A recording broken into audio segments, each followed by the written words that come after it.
has today grown into a remarkable journey of 280 conversations, each adding a new layer of insight, depth, and collective learning. As the moderator, it is my honor to open today's gathering and acknowledge the efforts of all the speakers, participants, and supporters who have made this journey possible. तो आप सभी का बहुत बहुत आभार और बहुत बहुत धन्यवाद. And this series celebrates the conversations, reflections, and collaborations that have long shaped the creative and intellectual identity of the GSTS community. Created to honor our shared legacy, the Talk series welcomes scholars, educators, and thinkers whose insights continue to enrich our platform.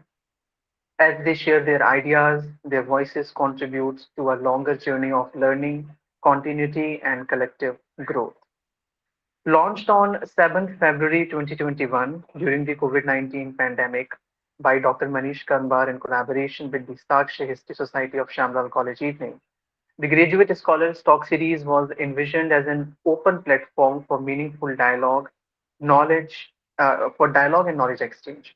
Over the past 5 years, and we are currently running into the sixth year, with contributions from distinguished speakers across India, GSTS has successfully completed 280 talks. Today's talk is the 280th one, fostering research, critical thinking, and a vibrant academic community. And it is also my privilege to reflect on the milestones achieved by this initiative. It and its contributions have been recognized 3 times by Doordarshan and featured in the Times of India. A session was also um, live streamed during the G20 Changemaker Summit, significantly expanding its reach. And these accomplishments, along with the collaborations with eminent educators and academic institutions across India, highlight the initiative's growth, academic impact, and national recognition. These accomplishments stand as a strong testimony to the dedication, vision, consistent efforts of the GSTS team.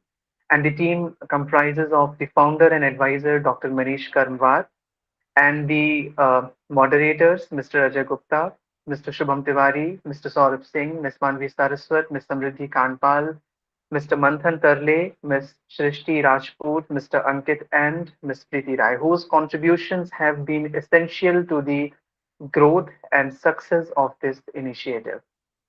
Now we warmly welcome, sir, is our guest of honor here with us? Uh, he he is joining, but right now he's not here.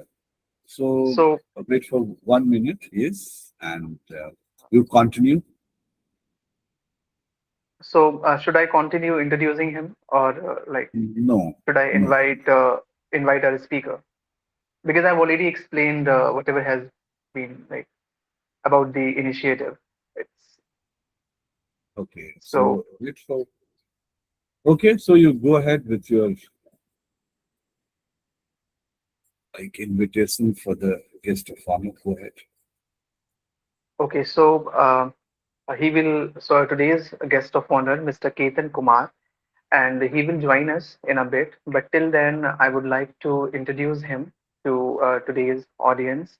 So, Mr. Ketan Kumar is a PhD scholar at Center of Political Studies, Jawaharlal Nehru University. He holds the distinction of being awarded with the Vimla Sinthi Gold Medal at the University of Delhi for being the university topper and in BA Honors Political Science. He has been a faculty of Political Science department at Ramjas College, University of Delhi, and his academic interests lie in the theories of international relations and foreign policy of India. He has contributed as an author in the book Global Politics by Sage Publications.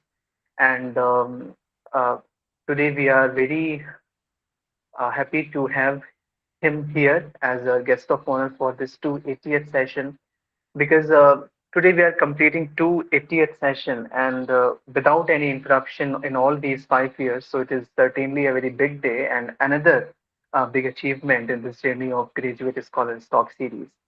So we'll wait for him and then we'll proceed and we'll invite today's speaker. Yes, I think we'll definitely give 120 seconds for our guest of honor. Maybe we are living in a world where the technical glitches are always around. So no issues. And with this topic is very important. Why this topic is very important? Yes, I think our guest of honor, he Chuan. Yeah. So, Silence, why not you again invite Dr. Ketan? Okay, so should I invite and should I introduce as well, sir? I think I should. As, as you wish. Okay, so since our guest of honor, Mr. Ketan Kumar sir is here, sir, welcome. आपका बहुत बहुत स्वागत है इस पहल पर और इस पहल की 280वीं इस वार्ता श्रृंखला में आपका बहुत बहुत स्वागत है. Now, before I invite you, I would like to introduce you once again to today's audience. So, Mr. Ketan Kumar is a PhD scholar at the Center of Political Studies, Jawaharlal Nehru University. He holds the distinction of being awarded with the Vimla Sindhi Gold Medal at the University of Delhi for being the university topper in BA Honors Political Science. He has been a faculty of Political Science Department at Ramjas College, University of Delhi, and his academic interests lie within the theories of international relations, foreign policy of India. He has contributed as an author in the book Global Politics by Sage Publications. Now, we welcome you, sir, to GSTS Graduate Scholars Talk Series as today's guest of honor. And now I would like to invite you for your initial remarks and for your permission to start the session further. Please, sir. Thank you, Shailender. Thank you, Manish sir, for inviting me. Uh, is my voice audible to all of you? Yes, yes. Yes. Yes, sir. Actually, there has been some problem with my speaker there. That's why. So I also welcome all of you to this GSTS because I am not very familiar to this program, but when I went through the details, it's really very exciting because this is going to be the 280th lecture of this particular initiative, and this is one of its kind at the college level, and it's very, very enriching, I suppose, for all of you. This is for the first time that I am joining in this lecture, and I hope this is going to be a great session since the topic is also overwhelming because right now for the last 3-4 months we have been engaging in this topic throughout. It has been discussed in every nook and corner of the society. So you see that it's going to be one of the most enlightening lecture, it is I believe. And of course, I mean, let's all of us welcome to the speaker of today, and let's start the session. Thank you. Thank you. Thank you so much, sir, for your initial remarks. And we would be waiting for your final remarks as well once the speaker will finish his Yep. talk. So now, thank you, sir. So now I am welcoming, inviting and handing over the screen to Mr. Vaibhav Singh, जो कि हमारे आज के मुख्य वक्ता हैं. And he is a research scholar from Department of Political Science, University of Delhi. और जिस विषय पर वे आज बोलने वाले हैं वह है Fall of Washington, a new world order. So over to you, Vaibhav. And I'm also presenting the screen in a bit. Hope I'm audible. Yes, you're Yes, audible. yes, you are audible. Thank you so much. A very good evening to all of you. As Shalin introduced, I am Vaibhav, research scholar at Political Science Department, University of Delhi, graduated from Zakir Hussain College, and this is my introduction as well. And it's really honor कि मैं आपके बीच यहाँ पर हूँ. और जब मैंने ये पहली बार इस विषय के बारे में सुना कि JSTS चलता है और मनीष सर ने एक्चुअली मुझे इस बारे में बताया, मेरे लिए बात हैरानकुन कम और खुशी की बहुत ज़्यादा थी. मुझे इस बात का अंदाज़ा नहीं था कि ऐसी चीज़ें हमारी यूनिवर्सिटी में चल रही है, और जब मुझे पता चलता है और मैं यूनिवर्सिटी का छात्र होने के नाते, इस सर्कल का पार्ट होने के नाते सौभाग्य महसूस करता हूँ अपना कि ऐसी चीज़ें हमारे आसपास हैं जिससे हमें इतना सीखने को मिलता है. तो बहुत बहुत आभार व्यक्त करता हूँ इस प्लेटफॉर्म का, यहाँ पर मौजूद सभी मॉडरेटर्स का, मनीष सर का, और एक स्पेशल थैंक्स केतन सर का, यहाँ पर समय निकाल करके आए, उन्होंने मुझे मौका प्रदान किया है. और अंत में आप सभी लिसनर्स का जो यहाँ पर इस वादकर्ता को सार्थक बनाने के लिए मौजूद हुए हैं। तो बहुत बहुत मैं आभारी हूँ। जब ये टॉपिक की हम चर्चा कर रहे थे, जैसे सर ने शुरू में बोला कि काफी इंटरेस्टिंग है, अभी कुछ दिनों से लगातार न्यूज में रहा है, और क्योंकि हम भी इसी दुनिया में रहते हैं तो हम भी कहीं ना कहीं इससे अफेक्टेड रहे। मेरे लिए कम से कम ये क्यों खास था, तो 2 या 3 वजह अगर जब मैं सोच पाता हूँ इस विषय के बारे में, तो मुझे ऐसा लगता है कि ये खास रहा। एक, इसका असर हम पर, हमारे घरों तक पड़ा, और कई बार ऐसे मौके आए जब हमें ये सोचने पर मजबूर हुए कि इसका कारण है क्या। और जब हम उसका कारण में सोचते हैं, उसके बारे में जाते हैं, तो कहीं ना कहीं हमें पता चलता है। तो एक वो वजह रही, वो स्ट्राइकिंग रहा मेरे लिए कि इस बारे में सोचना चाहिए, क्या हो रहा है क्या नहीं हो रहा है। दूसरा, मैं जिस विषय का छात्र हूँ, तो वहां पर हमको ये ट्रेनिंग दी गई, वहां पर हमें ये सिखाया जाता है कि किस तरीके से केवल न्यूज पढ़ना या जो करंट में आ रहा है कि ऐसा ऐसा हुआ, और उसके पीछे की जो पॉलिटिक्स है, रीडिंग बिटवीन द लाइंस जो है, जो थेरीज को समझना है, वो हमारे कोर्स का हिस्सा रहा है। तो इस वजह से भी मुझे लगता है कि मेरे लिए टॉपिक बहुत महत्वपूर्ण रहा।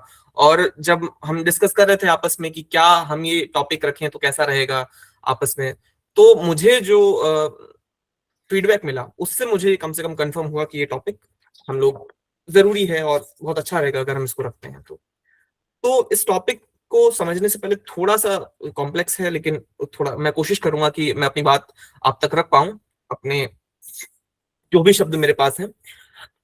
फॉल ऑफ डीसी या fall of Washington is new world order is coming. तो इस विषय को समझने से पहले हमें पहले समझ लेना चाहिए कि वॉशिंगटन क्या है।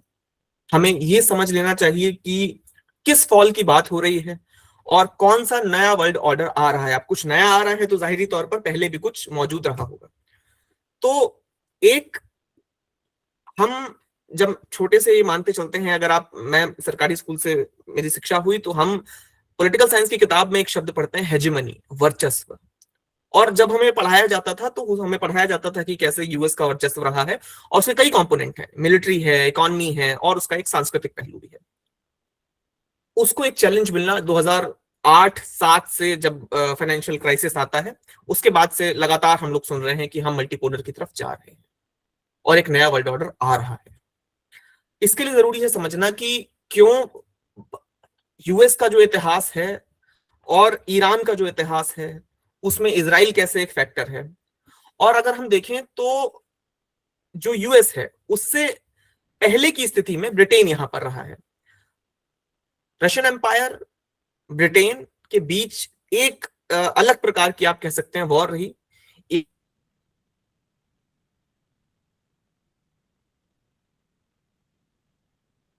आता है, और ये क्यों महत्वपूर्ण है इस बात को हम जानेंगे। तो एक बार मैं अपने लेक्चर को थोड़ा सा आपको कच्चा चिट्ठा दे देता हूं, उसके बाद एक एक करके।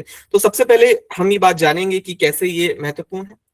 उसके बाद हम ये जानेंगे कि यहाँ पर बैकग्राउंड क्या है। जो अभी वॉर हो रही है वो तुरंत सडन नहीं है, और मुझे नहीं लगता आईआर में कुछ सडन होता भी है, या बहुत कम चीजें ऐसी होती हैं जो सडन हो रही हो बिना किसी बैकग्राउंड के। तो उस बैकग्राउंड को हम समझने की कोशिश करेंगे। एक इतिहास है खट्टा मीठा, आप कह लीजिए, ईरान और यूएस का, उसको हम समझने का प्रयास करेंगे। उसके बाद में हम वर्ल्ड ऑर्डर के ऊपर जाएंगे, और 4 जो ऑब्जेक्टिव्स हैं इस लेक्चर के, कम से कम जो इस लेक्चर के माध्यम से हम जो समझने का प्रयास कर रहे हैं। एक, हॉर्मूज का जो फैक्टर है। दूसरा, नाटो, जो हम कह रहे हैं कि कैसे रिलायंस हुआ है, कम हुआ है। तीसरा, मिडिल ईस्ट पॉलिसी में जो शिफ्ट आने वाला है। और चौथा, जिसको हम हथियारों का या जो वेपन मार्केट में डेंट है, अमेरिका की इमेज की मैं बात कर रहा हूँ, उसको हम समझेंगे। लास्ट में हम इंडिया के फैक्टर्स पे आएंगे। तो सबसे पहले, जैसा मैं बता रहा था आपको, कि ईरान और यूएस का जो रिलेशन रहा है वो किस प्रकार का रहा है। अभी की जो गवर्नमेंट है, जिसको हम इस्लामिक रिजीम ईरान में कहते हैं, उससे पहले ईरान में शाह डायनेस्टी या पहलवी डायनेस्टी, रजा शाह पहलवी की सरकार रहती है। वो प्रो वेस्ट होती है, और उनके मॉडर्नाइजेशन से, उनके उस तरह के रवैये से काफी प्रभावित होती है, जिसके खिलाफ आप कह लीजिए कि इस्लामिक रिजीम क्रांति होती है। और एक फैक्टर ये नहीं है, बहुत सारे फैक्टर्स उसमें होते हैं। एक फैक्टर ये भी होता है कि कैसे ऑयल जा रहा है, इस बात का एक असर ईरान की जनता में होता है। उस समय की जो अली शरीयती लेड एक लेफ्ट का कोलिशन होता है, वो भी इसके खिलाफ होता है। आप जो इस्लामिक रेवोल्यूशन है, जब सिर्फ इस्लामिक रेवोल्यूशन को इस तरह से ना देखते हुए यदि हम ये भी जाने कि उसमें उसके पीछे अली शरीयती और लेफ्ट का बहुत बड़ा रोल रहा रेजा शाह पहलवी को हटाने में, लेकिन जैसे इस्लामिक रिजीम आता है वो ना सिर्फ रेजा शाह पहलवी के जो साथ है उनकी एक फोर्सेस हुआ करती थी, आई थिंक स्वात उसका नाम था, उसके बाद वो लेफ्टिस्ट को भी वहां से किनारे कर देते हैं, कई लेफ्टिस्ट मारे जाते हैं, ये सारी चीजें होती हैं और इस्लामिक रिवॉल्यूशन आता है। इस्लामिक रिवॉल्यूशन के बाद आप कह सकते हैं कि 180 डिग्री ईरान पलट जाता है और उनकी जो पॉलिसी होती है एंटी अमेरिका, एंटी वेस्ट, और पूरी तरह एंटी वेस्ट भी उसको कहना थोड़ा अतिशयोक्ति होगी, लेकिन मोटा मोटी हम मान सकते हैं कि एंटी वेस्ट, इजराइल के खिलाफ और इन सारी चीजों को लेकर के। अब हम जब देखते हैं तो देखते हैं कि कैसे यूएस की जो पॉलिसी होती है, यूएस की पॉलिसी में भी जाहिरी तौर पर 90 डिग्री शिफ्ट आता है और शिफ्ट में कुछ ऐसे रिमार्केबल पॉइंट्स हैं। जैसे एक पॉइंट ये है कि वहां पर एम्बेसी में यूएस सिटीजन्स फंसे होते हैं और यूएस बहुत प्रयास करने के बावजूद वो निकाल नहीं पाता है। उनको वहां से रेस्क्यू ना कर पाने का जो दर्द है वो आपको लगेगा बहुत पुराना है, लेकिन अभी भी आप स्पीचेस में, मैं रिपब्लिकन नेताओं की बात कर रहा हूँ, डोनाल्ड ट्रंप हैं, सेक्रेटरी ऑफ स्टेट हैं, इन सारे नेताओं की जब आप कभी कभार डिबेट या स्पीचेस में आप देखें तो वो दर्द आप देख सकते हैं। कई प्राइवेट कन्वर्सेशंस पे भी हम ये पाते हैं कि वहां पर वो ये डिस्कस कर रहे हैं कि उन्हें वो याद है कि कैसे अमेरिकन एम्बेसी में वहां के लोग फंसे हुए थे और उनको नहीं निकाल पाए थे। तो उसका एक जो आप कह लीजिए अमेरिकन जनता पर प्रभाव है वो एक बहुत गहरा है कि ईरान इस प्रकार के रिजीम। दूसरा, हम जानते हैं कि अमेरिका एक मॉडर्न सेकुलर डेमोक्रेसी है और वहां पे पब्लिक ओपिनियन बहुत मैटर करता है। मतलब आप पब्लिक क्या सोचती है उसका इलेक्शन पे भारी असर होता है। पब्लिक ओपिनियन में जब आप देखेंगे तो आप ये पाएंगे कि वहां पर ईरान को लेके जो ओपिनियन है वो कई मायनों में अच्छा नहीं है, ना केवल रिजीम के तौर पर बल्कि उनके जो औरतों के साथ व्यवहार है, जो वुमेन राइट्स हैं, माइनॉरिटी के साथ जो राइट्स हैं। आपको याद होगा, जैसे मैं एक मूवी का जिक्र कर दूं, एक SAS स्पेशल एयर सर्विस पे एक मूवी बनी थी और वो मूवी बेसिकली इस बात पे है कि कैसे लंदन में ईरानियन एम्बेसी पर पर्शियन लोग कब्जा करते हैं, इस बात के लिए क्योंकि ईरान बहुत जुल्म कर रहा है वहां पर अरेबिक पॉपुलेशन पे। तो इन सारी तमाम चीजों से दो बातें हमें सिद्ध होती हैं कि ना तो पब्लिक ओपिनियन वहां पर ईरान को लेकर के अच्छा रहा है वेस्ट में या फिर अमेरिका में, दूसरा ना ही जो पॉइंट्स दौरान हिस्ट्री रहे हैं वो अच्छे रहे हैं। ये बात और है, कई मुद्दों पे आप पाएंगे कि इसमें काउंटर आर्ग्यूमेंट्स भी हैं कि ऐसा नहीं है कि कभी कॉपरेट नहीं किया है ईरान और यूएस ने। कई जगह पे आप पाएंगे कि सद्दाम हुसैन के खिलाफ जो हथियारों की सप्लाई में वहां पे कॉपरेट किया। उसके अलावा जब JCPO होता है, JCPO एक डील है जो ओबामा एडमिनिस्ट्रेशन ने बहुत लंबे नेगोशिएशन के बाद इस मामले में तय की कि कुछ शर्तों के साथ ईरान पर सारे इकोनॉमिक सैंक्शंस हटा लिए जाएंगे और उसकी न्यूक्लियर फैसिलिटीज पर जो एटॉमिक एनर्जी ऑर्गेनाइजेशन है वो नजर रख पाएगी, जिससे ये सुनिश्चित किया जा सके कि ईरान भविष्य में कभी भी न्यूक्लियर वेपन की तरफ नहीं बढ़ेगा। हम जानते हैं कि ये डील होने के बाद जैसे ही ट्रंप एडमिनिस्ट्रेशन आता है वो इसको खारिज कर देते हैं। आई गेस 2018 में इसको खारिज कर दिया जाता है। इन खट्टे मीठे रिश्तों से हमें एक बात समझ में आती है कि न सिर्फ पब्लिक ओपिनियन, सरकारों के बीच और उनके जो इंटरेस्ट हैं, अभी हम इंटरेस्ट पे भी आएंगे कि उस एरिया में उनके इंटरेस्ट मुख्तलिफ कैसे हैं, डिफरेंट कैसे हैं और क्यों इसीलिए जरूरी बन जाता है कि उनमें जो कॉन्फ्लिक्ट होता है। एक स्ट्राइकिंग बात और, जब आप इस वॉर को देखते हैं, इस वॉर में जब हम एनालाइज करें तो एक बात पाते हैं कि ये लंबी तैयारी का नतीजा है। बहुत ठीक ठाक तैयारी ईरान ने बहुत पहले से और की हुई थी, चाहे वो मिसाइल्स को लेकर कोई हो, चाहे फिर उन्होंने कमांड को बांटना हो, और तीसरा एक जो ड्रोन वाला फैक्टर है वहां पर भी ये साफ साफ दिखाई देता है कि वो लंबे समय से इस बात के लिए तैयार थे कि एक वॉर शायद उन पर थोपा जा सकता है, या उनका वर्जन है, या दूसरी तरफ कहें तो किया जा सकता है। दोनों देशों की इस विदेश नीति को समझने के बाद एक तीसरा फैक्टर जिसे समझना जरूरी हो जाता है इस वॉर में, वो इजराइल है। इजराइल, हम जानते हैं कि बालाफोर डिक्लेरेशन होता है, बालाफोर डिक्लेरेशन होने के बाद 1948 में इजराइल अस्तित्व में आता है, उसके बाद कांस्टेंट लड़ाई चलती है, वो एक पक्ष है।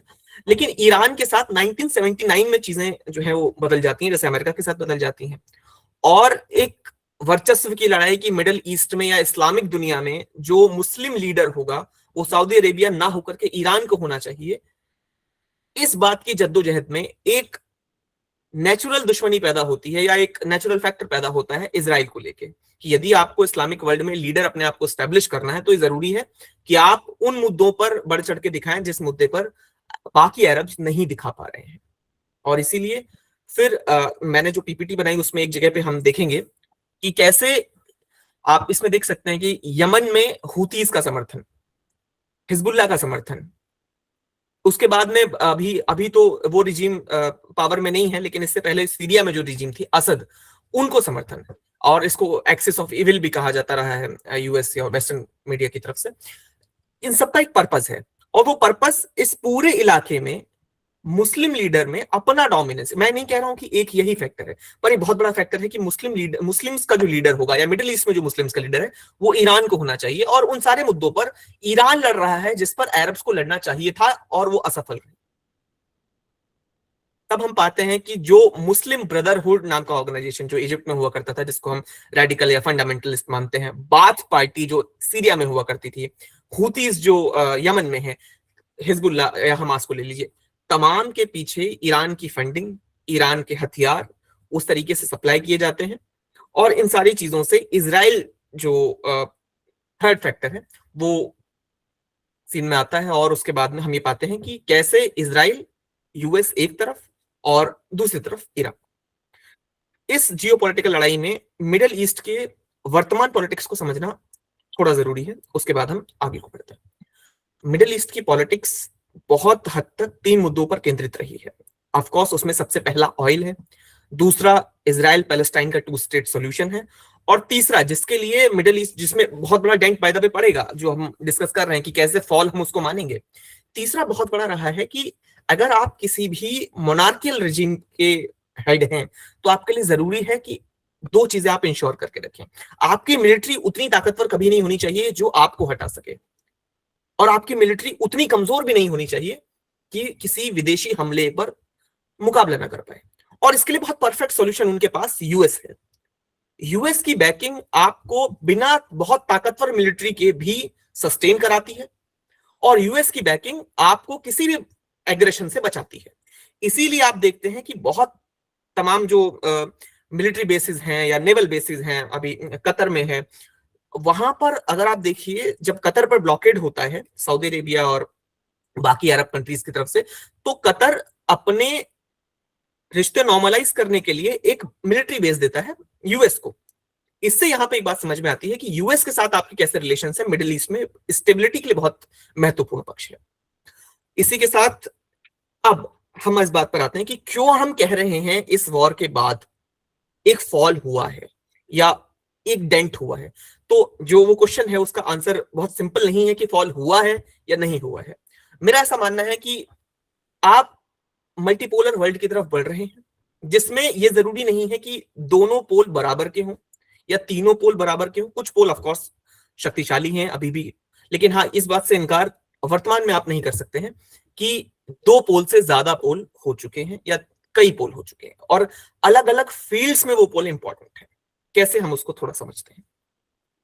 सबसे पहले इस पूरे वॉर में क्या टाइमलाइन हुई वो बहुत फैक्ट्स पे ना जाते हुए, क्योंकि हम बहुत लंबे समय तक सुन रहे हैं कि पहले उतने लोगों ने यहाँ पे मारा, उसने मारा, उन सब डिटेल्स में ना जाते हुए थोड़ा एनालिटिकल पक्ष को अगर हम समझें तो हम ये पाते हैं कि इस वॉर में जाने से पहले जो नेसेसरी प्रिपरेशन यूएस के पास होनी चाहिए थी, या एक जिसको हम कहते हैं कि जस्टिफिकेशन फॉर वॉर क्या है आपके पास, वो मौजूद नहीं थी।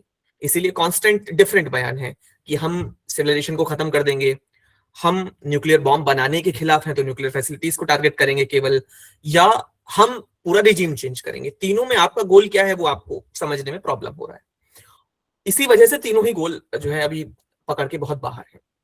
एक बहुत कंपेलिंग फैक्टर है जो लगातार यूएस गवर्नमेंट पे बना हुआ है, अब ट्रंप एडमिनिस्ट्रेशन को कुछ ऐसा ऑफर करना होगा जो जेसीपीओ से बेहतर हो। अब बहुत आसान भाषा में इसको समझें, जेसीपीओ जो बराक ओबामा एडमिनिस्ट्रेशन लेकर के आया था वो एक डील थी ईरान के साथ, न्यूक्लियर डील। ट्रंप का ये कहना था कि ये बेहतर नहीं है, इसीलिए हम इससे विड्रॉ कर रहे हैं, वापसी कर रहे हैं। अब बिना उससे कुछ बेहतर ऑफर किए आप ये कैसे आर्ग्यू करेंगे कि आपने क्यों विड्रॉ किया था?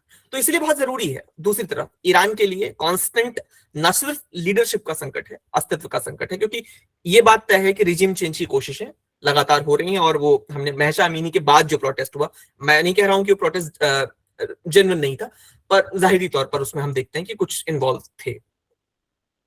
4 फैक्टर्स की जिसकी मैं ऑब्जेक्टिव्स की बात कर रहा था, उसमें से एक बहुत बड़ा फैक्टर हॉर्मोज है।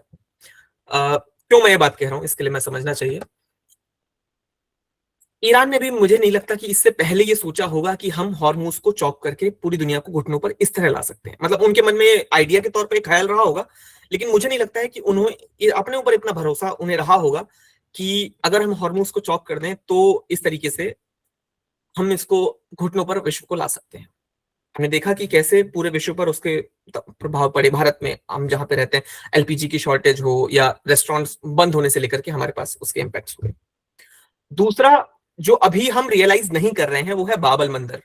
इस मैप में जब आप नीचे यमन के पास देखेंगे तो वो खाड़ी कई बार हौतीज के द्वारा ब्लॉक की जाती है, वहां पे कंट्रोल किया जाता है। वहां पर अपने अफ्रीकन जो पायरेट्स हैं वो भी एक्टिव हैं। और इसी के साथ अगर हम ये देखें कि हॉर्मोज के साथ वो नीचे बाबल अंदर को भी अगर ब्लॉक कर देते हैं तो दोनों ही रूट कटने के बाद ये बिल्कुल तय है कि आप किसी भी, ना सिर्फ एनर्जी क्राइसिस के लिए, ट्रेड क्राइसिस के लिए और किसी भी तरीके के रूट ब्लॉकिंग के लिए हमें तैयार रहना चाहिए। तो एक नया वेपन हम कह सकते हैं कि जैसे जब हम वॉर में पढ़ते हैं, first generation war, second generation war, तो ये 5th जनरेशन वॉर का एक बहुत बड़ा टैक्टिक हो सकता है जो ईरान इस्तेमाल कर रहा है। और यूएस के पास अभी तक तो इसका एक ही तोड़ जो दिखा रहे हैं कि हम एक और ब्लॉकेड लगा सकते हैं, जो कि एक्चुअली उतना इफेक्टिव नहीं है। इसीलिए एक पक्ष यहां पे मैं मानता हूं कि जो फॉल है उसमें जो मल्टीपोलैरिटी है वो दिखती है। दूसरा जिसको ऑब्जेक्टिव हम डिस्कस कर सकते हैं, दूसरा नाटो। इससे पहले के सभी ऑपरेशंस में तो नहीं कह सकते हैं, कई ऑपरेशंस में हम देखते हैं कि यूरोप और यूएस के बीच मतभेद दिखाई देते हैं। ऐसा नहीं है कि इससे पहले सारे ऑपरेशन में सब एक साथ थे। आप सदाम हुसैन वाले फैक्टर्स को देख सकते हैं, वहां पे भी शायद आप देखिए, मेरा ख्याल है फ्रांस ने एग्री नहीं किया था, लेकिन मोर और लेस हम मानते थे कि अगर कहीं पर यूएस अटैक कर रहा है या यूएस का मानना है कि वो शत्रु है, तो माना जाता था कि यूरोप में जो वेस्टर्न ब्लॉक है वो उसका विरोध करेगा। अभी हम ऐसा नहीं देख पा रहे हैं। न सिर्फ साइलेंस हम देख पा रहे हैं, बल्कि मुखर विरोध हम यूरोप के पावर से देख पा रहे हैं, खासकर स्पेन से। तो इन सारी बातों से जो एक ब्लॉक के तौर पर वेस्टर्न ब्लॉक का डोमिनेंस था, चाहे वो ट्रेड को लेकर हो, चाहे वो मिलिट्री पैक्ट को लेकर हो, वो यहाँ पे घटता हुआ दिखाई देता है। और ना सिर्फ घटता हुआ दिखाई देता है, जिस प्रकार के स्टेटमेंट्स आप मैक्रॉन की तरफ से देख लीजिए, मैं जो पीपीटी इसमें है, एक मैक्रॉन की स्टेटमेंट भी है, आगे वो आगे जाके हम उस पर डिस्कस करेंगे। स्पेन की तरफ से जो स्टेटमेंट्स हैं, मैक्रॉन की तरफ से जो स्टेटमेंट्स हैं, वो स्टेटमेंट्स बिल्कुल भी इजराइल के पक्ष में नहीं है, बल्कि कई जगह पर गाजा में इजराइल को क्रिटिसाइज करते हुए है। स्पेशली उसमें एक मुद्दा जिसपे हम नहीं जाएंगे, वो थोड़ा विषयांतर हो जाएगा अगर हम उस पर चले जाएंगे, लेकिन लेबनान पे अटैक करना कभी भी फ्रांस को गवारा नहीं होगा। वहां पर फ्रांस के खुद के इन्वेस्टमेंट्स हैं। इन सारी चीजों से ये बात पता चलता है कि इस वॉर में वेस्टर्न ब्लॉक उतना मजबूती से अमेरिका के साथ नहीं खड़ा है जितना बाकी वॉर्स में खड़ा रहता था, या बाकी जो हम देखते हुए आए हैं, चाहे वो किसी भी क्राइसिस की बात हो। आप इसको एक बदला भी कह सकते हैं कि यूक्रेन में आप उतनी मजबूती से हमारे साथ नहीं खड़े हैं, इसलिए हम आपके साथ, गाजा में उतनी मजबूती से नहीं खड़े हैं, वो तमाम जो भी फैक्टर्स हो। लेकिन इस बात से इनकार नहीं किया जा सकता है कि एक फॉल वहां पर हमें देखने को मिलता है।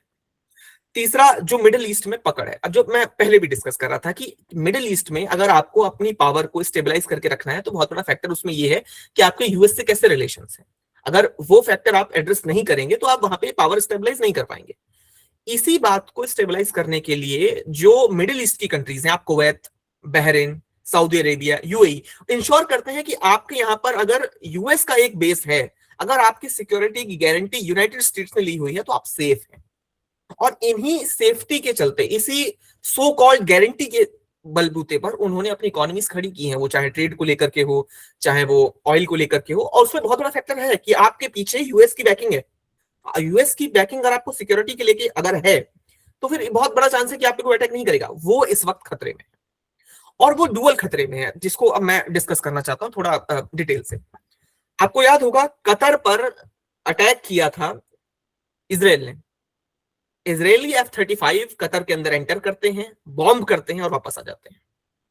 जिसके बाद बयानबाजी होती है ऑफ कोर्स की ठीक है, लेकिन वहां पे दिखाई देता है कि एक लूप होल साफ है कि अगर यूएस का एक बहुत क्लोज एलाई यूएस के दिए गए फाइटर्स से अटैक कर रहा है तो यूएस आपको नहीं बचा पाएगा, इवन इफ आपके पास यूएस का एक बहुत बड़ा बेस हो, यूएस की गारंटी हो, व्हाटएवर।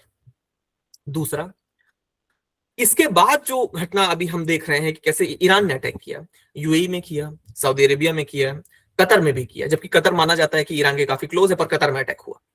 और इन सारे अटैक्स के बाद भी यूएस आपको बचा नहीं पाया।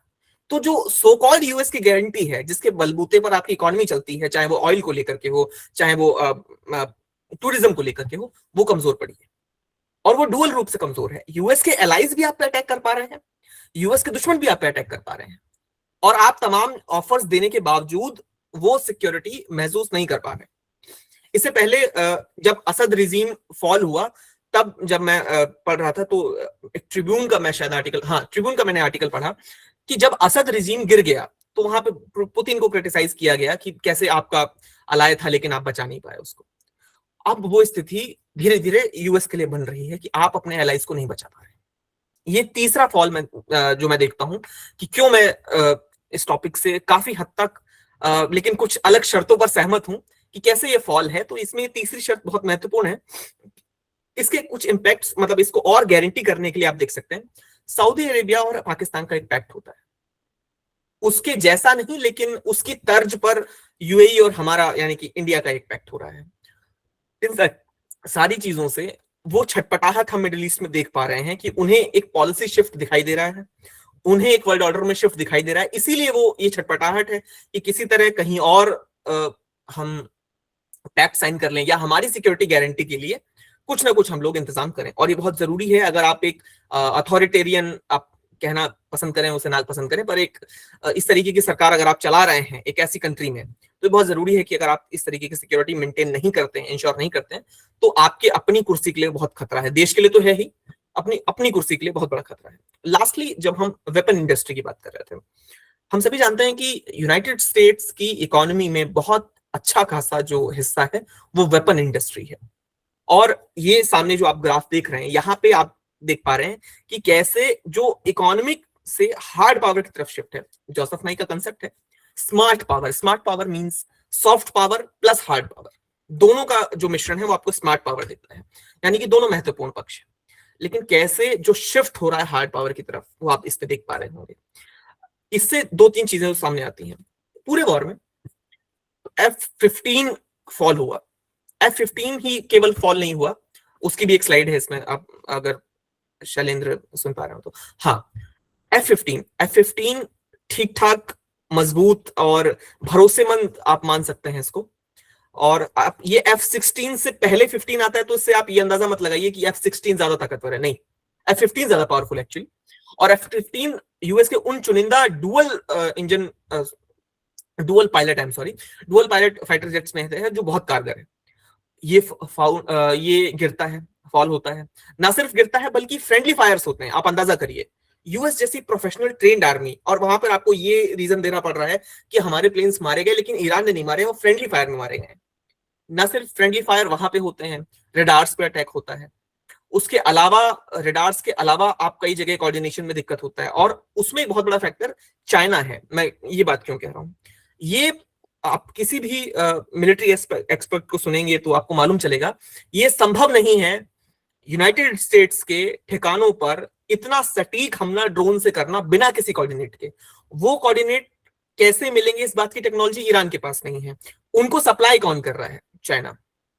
तो यहां से भी उनको वो डेंट मिला है, और ठीक ठाक डेंट मिला है। मुझे कोई ये कहना अतिशयोक्ति नहीं होगी मेरे हिसाब से कम कि आने वाले समय में यूएस का जो वेपन मार्केट है उसमें आप देखेंगे कि डिक्रीज आने वाला है, क्योंकि उतने ट्रस्टेड वेपन्स नहीं माने जाते हैं अब के स्थिति में। और वेपन मार्केट में दो चीजें बहुत इंपॉर्टेंट है।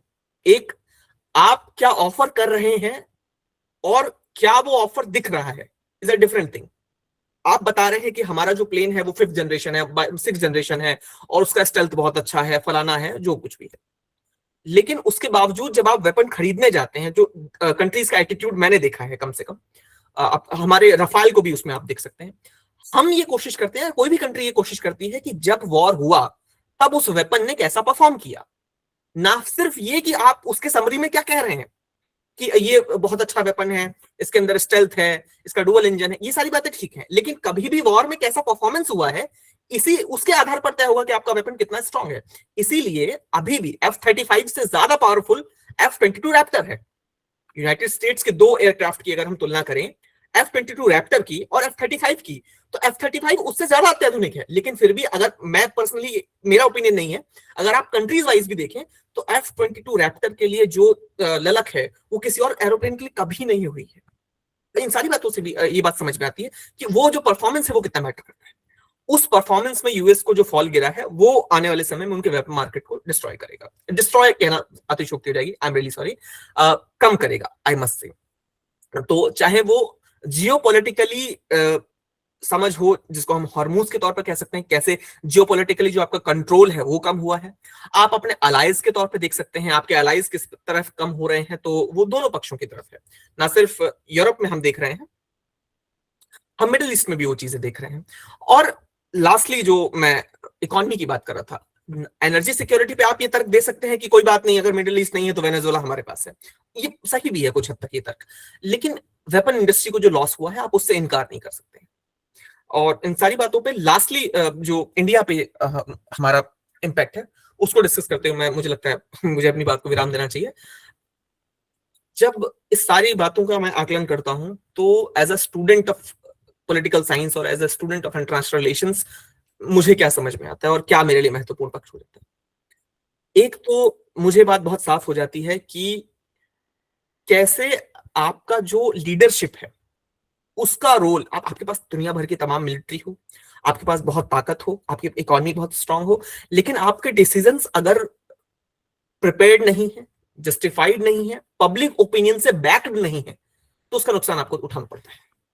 और वो इस वॉर में हम लोग देख चुके हैं।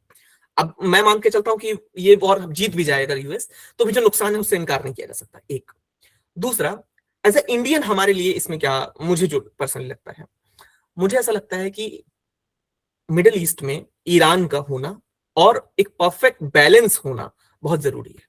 अगर हम देखते हैं कि फॉल ऑफ ईरान होता है या फॉल ऑफ तेहरान होता है, आई एम सॉरी, मैं अभी एक क्वेश्चन को एड्रेस करता हूं, बस जस्ट अ मिनट। हाँ, तो मैं कह रहा था कि तेहरान का वहां पर होना और एक ठीक स्थिति में होना इंडिया के लिए मेरे हिसाब से सही है। लेकिन अगर जैसे सेंटो और सीटो वाला जमाना आ जाता है कि प्रॉपर यूएस बैकिंग हो जाती है, वो हमारे लिए एक अच्छी खबर नहीं होगी, ना तो एनर्जी सिक्योरिटी के तौर पर भी नहीं होगी, और दूसरा जियोपॉलिटिकल में जो ट्रेड रूट्स हैं उनको लेकर भी नहीं होगी। मैं बस क्वेश्चन इज, इसको पढ़ लूं उसके बाद मैं आंसर कर पाऊंगा। एक मिनट बस। It's not for you. No. Okay. You continue your talk and finish, and after that, like Salins will ask questions. Don't worry. Okay. So thank you so much. Sorry for time exceed. Thank you.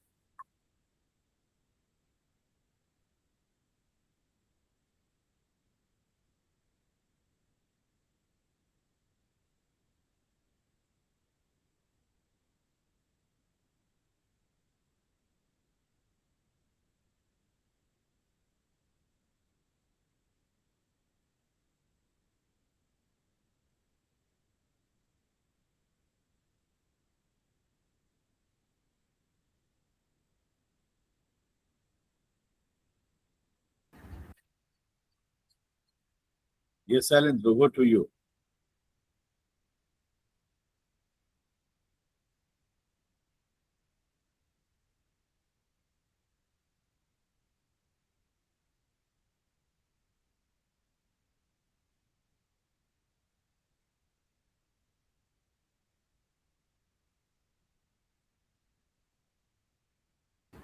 Okay, Vaibhav, are you listening me? Yes, sir. I'm listening, sir. Yeah. So there are two questions here. The first question is, what does the emergence of a multipolar world strengthen or weaken the principle of climate justice? So what's your argument, or what's your brief idea about this? Sir, absolutely. There are two things which is important to understand. First, कि हम ये depend करता है कि किस तरह का multipolar world जो है वो इमर्ज कर रहा है, ये बहुत इंपॉर्टेंट है। क्योंकि अगर ऐसा मल्टीपोलर वर्ल्ड है जिसमें केवल एक रैट रेस है कि किस तरह से हम पावरफुल बन सकते हैं या हमारे हितों को लेकर के, तो मुझे लगता है कि डिसीजन लेने में और देरी होगी। क्लाइमेट जस्टिस में बहुत जरूरी है कि आप एक सही डिसीजन लें और वो अपने पर्सनल सो कॉल्ड इंटरेस्ट को छोड़ करके क्लाइमेट के लिए क्या सही है वो आप सोचें। लेकिन उस तरह का कंसेंसस बनाना मल्टीपोलर वर्ल्ड में एक बहुत मुश्किल और मुझे लगता है कि डिले भरा प्रोसेस है। लेकिन मल्टीपोलर वर्ल्ड के साथ दो चीजें अच्छी भी हैं। एक, मल्टीपोलर वर्ल्ड में आपके ऊपर जो डिसीजंस हैं वो थोपे नहीं जा रहे हैं सो कॉल्ड समझदार लोग जो वेस्टर्न कंट्रीज में हैं, जो गोरे रंग के दिखते हैं, ब्लॉन्ड आईज हैं उनके जरिए थोपे नहीं जा रहे हैं। उनका जो आइडिया है वो आप पे थोपा नहीं जा रहा है, एक। और दूसरा, क्योंकि हम जानते हैं कि ये शेयर्ड रिस्पॉन्सिबिलिटी है पर डिफरेंट है। हम कभी भी, या हम, मेरा मतलब है ग्लोबल साउथ के जो नेशंस हैं या जो इंडिया है, हम कभी भी उस तरह का कंट्रीब्यूट ना ही हमें करना चाहिए ना हम कर सकते हैं जिस तरह का कंट्रीब्यूशन हम चाहते हैं कि स्वीडन करे या यूएस करे। तो मल्टीपोलर वर्ल्ड में हमें अपनी बात रखने का उससे बेहतर मौका मिलता है। Thank you. Wonderful answer. So one more question, and after that we'll move. Can the multipolar world lead to the more uncertainty on the global stage, like multipolar world and uncertainty? Sir, इसमें दो, जैसे हम IR में theories पढ़ते हैं, तो जो realist argument है वॉल्स का है, तो उसमें ये है कि जो बायोपोलैरिटी है वही आपको शांति दे सकती है, स्टेबिलिटी दे सकती है। बायोपोलर वर्ल्ड स्टेबल होगा, मल्टीपोलर नहीं होगा उनके ओपिनियन में। लेकिन फिर हम अलेक्जेंडर वेंट को पढ़ते हैं, anarchy what makes of it, मतलब एनार्की क्या होगी ये बात जरूरी नहीं है जो डिफाइन की है रियलिज्म ने वैसी ही एनार्की होगी। ये, और मैं इससे सहमत भी हूं। मुझे लगता है कि मैं अपने आप को कंस्ट्रक्टिविस्ट थॉट के ज्यादा करीब पाता हूं इस मामले में, कि हम जब हम अनसर्टेनिटी बोल रहे हैं या अनार्की, हम उसका एक सब्स्टिट्यूट समझ सकते हैं, वो कैसी होगी ये बात प्री डिटरमिन्ड नहीं होनी चाहिए, हम उसे खुद बना सकते हैं। और मुझे लगता है कि मैं बहुत डिप्लोमेटिक साउंड कर रहा हूँ, लेकिन मैं इस बात से पूर्णतः सहमत हूं कि जरूरी नहीं है कि अनसर्टेनिटी उस तरह की जिस तरह की हम सोचते हैं, अनार्की वाली अनसर्टेनिटी सोचते हैं, वैसी ही अनसर्टेनिटी मल्टीपोलर में आएगी। मेरे हिसाब से हमें पॉजिटिव रहना चाहिए उस चीज को लेकर के कि बेहतर होगा। All right, Vaibhav. Thank you for all your answers. And the last question which we will ask, we usually ask this question to all our speakers. आपका अनुभव क्या था इस, क्योंकि आप पहली बार जुड़े और आपको पहली बार इस पूरे पहल के बारे में पता चला, हालांकि आपने शुरू में काफी कुछ साझा किया हमारे साथ, पर फिर भी बतौर वक्ता आपने इस पहल के साथ क्या सीखा और क्या अनुभव आप अपना साझा करना चाहेंगे आज के ऑडियंस के साथ? शैलेंद्र सर, मैं जिस परंपरा से आता हूँ, या मतलब हम बैकग्राउंड से आता हूँ डिबेटिंग में, तो हम लोग बहुत अच्छे लिसनर्स नहीं होते हैं। हम मतलब ये कहना पता नहीं सही रहेगा नहीं, लेकिन हम लोग अच्छे लिसनर्स नहीं होते हैं। वो पेशेंस जो मैंने हमारे यहाँ पर देखा है जो नहीं है, वो मुझे बहुत मतलब अमेज करता है कि कैसे कि आप एक व्यक्ति, और बहुत सारे, मैंने इतना लंबा बोला, बहुत सारी चीजों से आप सहमत नहीं होंगे, बहुत सारी चीजों में आपको लगा होगा कि ये थोड़ा और बेटर, वो कैब अच्छा हो सकता था, वो सारी बातें, उसके बावजूद इतने शांति से सुनना और इस तरह का, मतलब मुझे लगता है कि ये बहुत अमेज करता है, जो कि आमतौर पर डिबेटिंग प्रजाति में नहीं पाया जाता है। तो मैं ये देख करके बहुत खुश हूँ।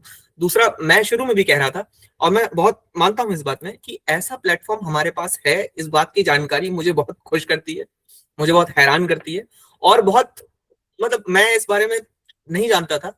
जिस दिन मुझे पता चला उस दिन मैं सर के ऑफिस में ही था और मुझे सर ने बताया, उसके बाद एक फाइल मुझे दिया। जैसे जैसे मैं उसको पढ़ता गया वैसे वैसे आप लगा लीजिए थोड़ा जो लकी फैक्टर की, मैं बहुत सौभाग्यशाली हूँ कि कम से कम मैं डीयू में पढ़ रहा हूँ, वो फैक्टर मुझे पड़ा। और मैं आपके पूरे प्लेटफॉर्म को, सर को, आपकी पूरी टीम को बहुत बहुत आभार व्यक्त करता हूँ कि ऐसी चीजें हमारे आसपास हैं जहां पर हम कुछ कंस्ट्रक्टिव डिस्कशन कर सकते हैं। सो मेरे लिए बहुत एक शब्द होता है हिंदी में हो जाएगा, अभुदय एकदम रहा अनुभव। Thank you so much. Thank you Vaibhav, और हमें उम्मीद है कि आप हमारे साथ और इस पहल के साथ निरंतर जुड़े रहेंगे और साथ ही अच्छे और कुछ अच्छे वक्ताओं तक इस पहल को पहुंचाएंगे और कुछ अच्छे वक्ता इस पहल को आप प्रदान करेंगे। Thank you so much, it was really a very wonderful talk we have had from you today. Now proceeding further, it is time to invite our today's guest of honor, Mr. Ketan Kumar sir, once again for his final remarks and his thoughtful remarks and his thoughtful proceedings for on today's particular topic. Please, sir. Thank you, Salinder. Thank you so much. And many congratulations to Gaurav for such an insightful presentation. And it was actually a very comprehensive and detailed analysis of all those things that is happening. Because if we look into uh, the relationship between Iran, Israel, and US triaxis, uh, it goes a long time back, and that is why it is very very difficult for anyone, any speaker, to sum it up in such a detail and in a time bound manner also. So many congratulations to Bebo again for such an insightful presentation. As far as the remark is concerned, so first of all, I want to thank all of you once again for this wonderful initiative, because I mean, when we were graduating at that time, this type of platform did not exist.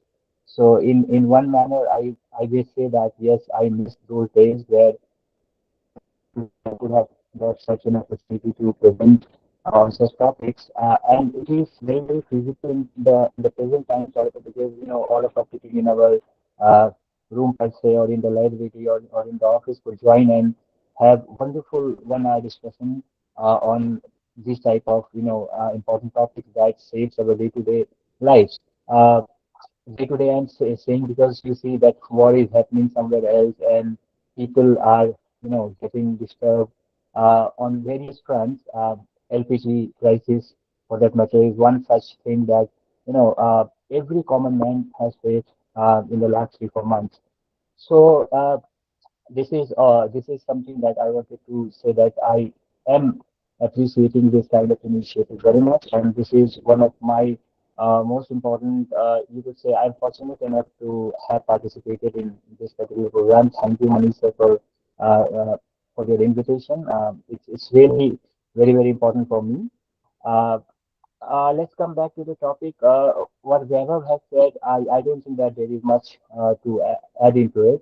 But I think one perspective is there, that if you talk about the multipolar world, which is again a debatable topic, where some scholars would say that yes, we are moving towards the multipolar world. On the other hand, there have been scholars which are basically, you could say, dominant scholar or established scholar, because when you read international relations per se, it is basically a kind of reflection of the US foreign policy. In a very plain sense, I am saying this because it originates from there. And whatever theory you would discuss, be it realism, neorealism, liberalism, or neoliberalism, it one way or the other not only shapes the foreign policy of the USA, but also projects the position of US in a dominant manner in the world itself. So that whenever you see any kind of activity that we perform, be it financial, any kind of transaction that we do, you would find that somewhere or the other it has some kind of link with the US. In that manner, you could say that just relying on the facts, or just relying on the materialistic domains, is not going to change this particular order, which of course is led by the dominant US, for that matter. In my opinion, I think that first we have to build a strong narrative, not only from the Indian perspective, but from the global South perspective per se, because most of the theories that we read in our IR, for that matter, are European centric or US centric, or in other words, you could say ethnocentric. So there has been some kind of initiative which must be taken from the scholars of the global South to try to build into a post-colonial, theories of IR, for that matter, that what citizens from these countries, which were erstwhile a colony, uh, would think and look towards the world from their own perspective.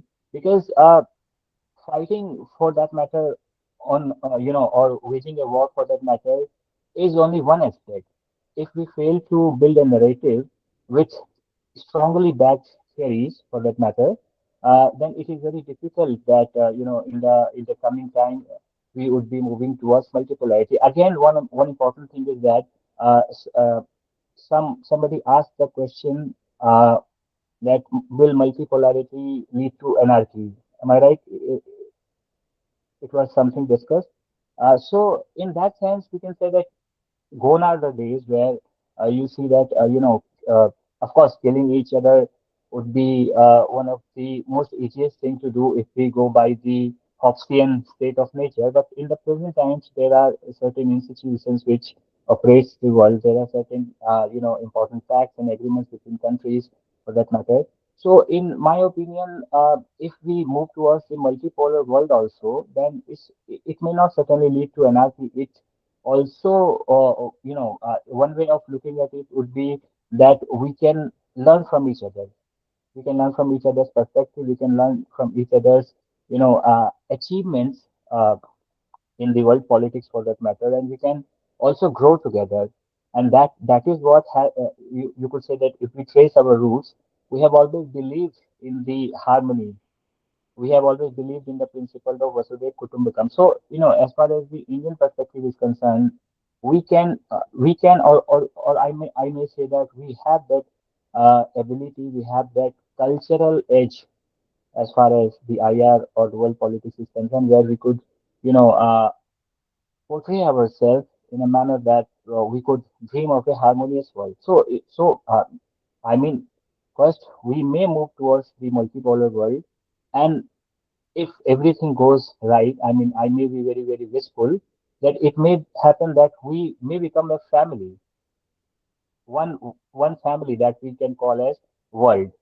All right. So this is something that I as an Indian scholar aspire that not only we could project ourselves in a position where we could pass on our glorious historical achievements and also try to build upon certain parameters, try to build upon certain theories which would be acceptable to the world as a whole.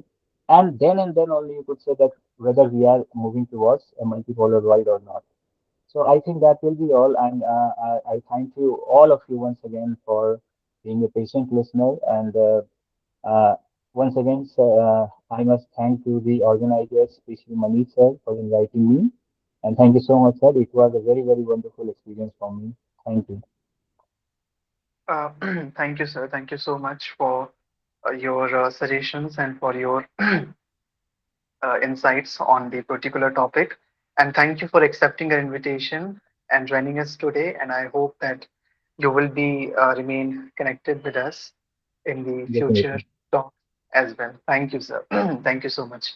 Now, proceeding further, I would like to invite our next speaker, Ms. Pavni, and she would be speaking on the next Sunday on the topic Sarnath. So I would like to invite her for the explanation of her upcoming talks objectives.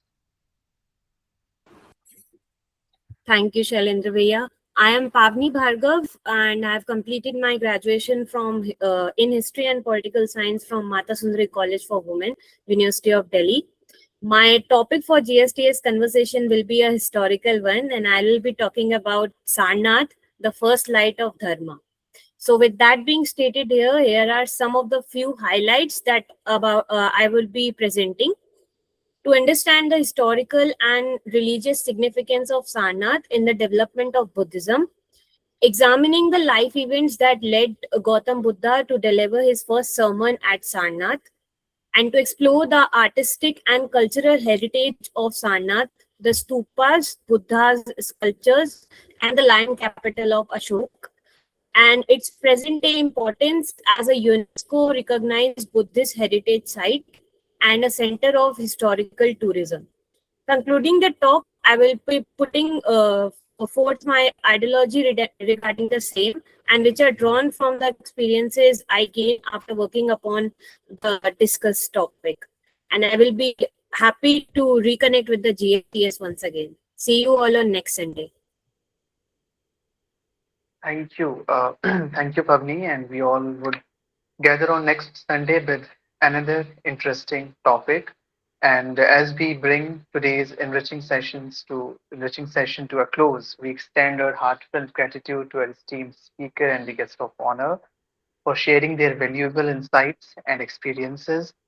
We also sincerely thank to all the participants whose thoughtful engagement and active contributions made this discussion truly meaningful. And at this juncture, I am pleased to hand over the moderation to Dr. Manish Karmwar for the concluding remarks and for formal wrap up of the program. Over to you, sir. Give me 10 seconds, only 10 seconds.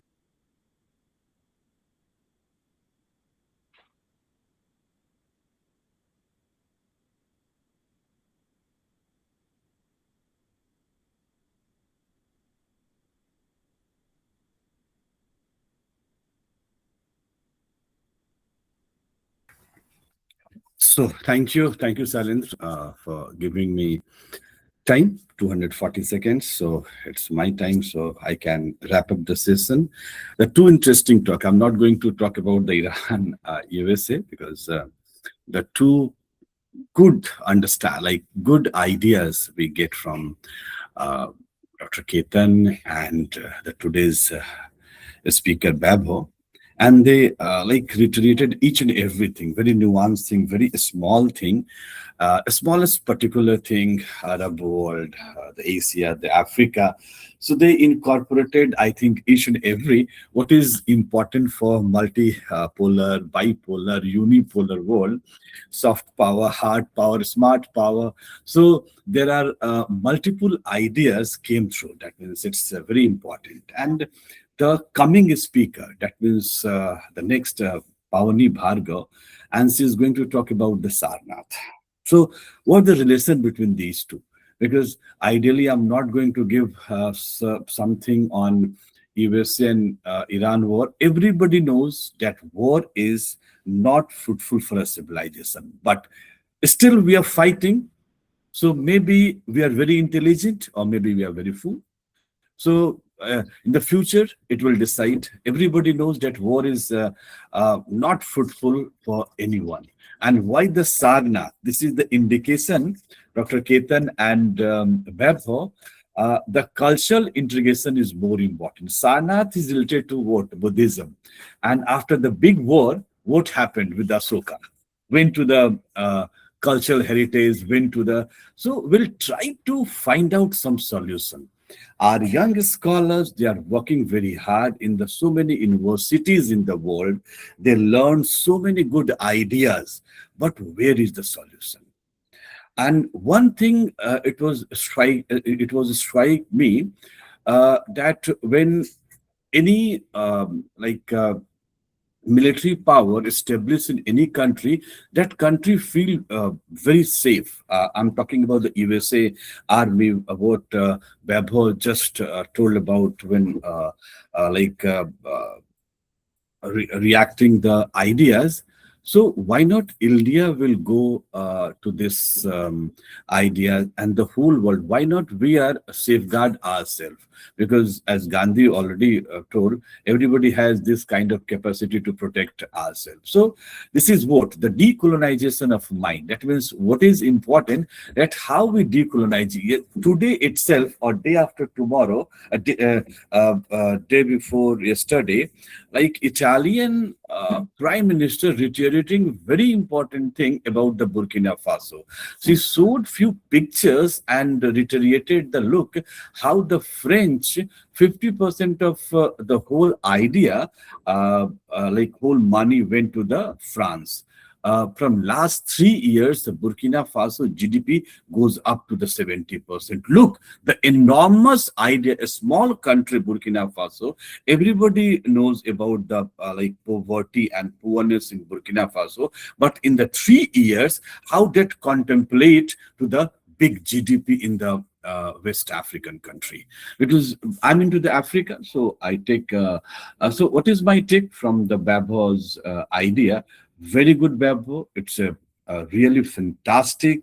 Then how you interconnect the multipolar, bipolar, and unipolar world. It's really fantastic. You are having too much idea about the countries, about the geopolitics.